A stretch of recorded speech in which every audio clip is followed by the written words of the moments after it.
Friday the 13th is the cinematic equivalent of eating an entire pizza by yourself at 2 a.m., utterly indulgent, vaguely shameful, and yet somehow you find yourself reaching for a third slice without a hint of regret. Directed by Sean S. Cunningham, in what was clearly either a moment of pure genius or a mild panic-induced fever dream, this film didn't just kick off a franchise. It essentially wrote the slasher genre's entire rulebook in blood. The result is gloriously ridiculous and absolutely magnificent. The setup is almost painfully simple. A troupe of impossibly optimistic camp counselors, including a baby-faced Kevin Bacon, somehow looking both adorable and destined to get an arrow through his throat, arrives at Camp Crystal Lake. Why anyone would voluntarily spend their summer at a campsite with tragic drowning in 1957, prominently featured in its history, remains one of cinema's great unsolved mysteries. These teenagers possess the self-preservation instincts of moths thoughtfully debating a bonfire. What truly elevates this slasher above its contemporaries is the genius rug pull that even Hitchcock might have tipped his fedora to. After an hour of watching an unseen killer methodically dispatch counselors with the enthusiasm of a bored exterminator, we discover the murderer isn't the supernatural masked menace the franchise would later deify. No, it's Pamela Voorhees, Jason's grieving mother, who's been busy with a machete and the unhinged vendetta of 1,000 passive-aggressive PDA meetings.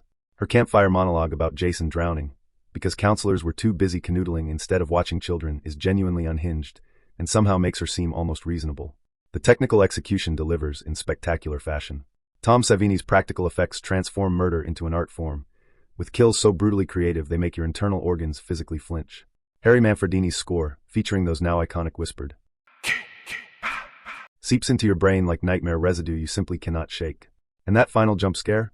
Young Jason emerging from the lake like the world's most unwelcome canoe enthusiast is the cinematic equivalent of someone jumping out to yell boo while you're on the toilet, utterly effective and slightly infuriating.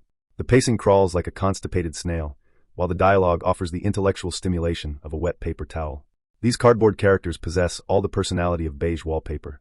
Yet, watching this gore-drenched, brain-dead abomination is divine. It is a gloriously vapid, blood-splattered dumpster fire, a perfectly moronic, and the perfect way to liquefy your brain for 90 minutes.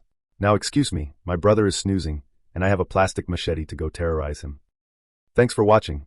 If you enjoyed this video, please hit that like button and pass it along to a friend. I'm eager to hear your perspective, so drop a comment below. Don't forget to subscribe and tap the bell icon to stay in the loop for every update. See you next time.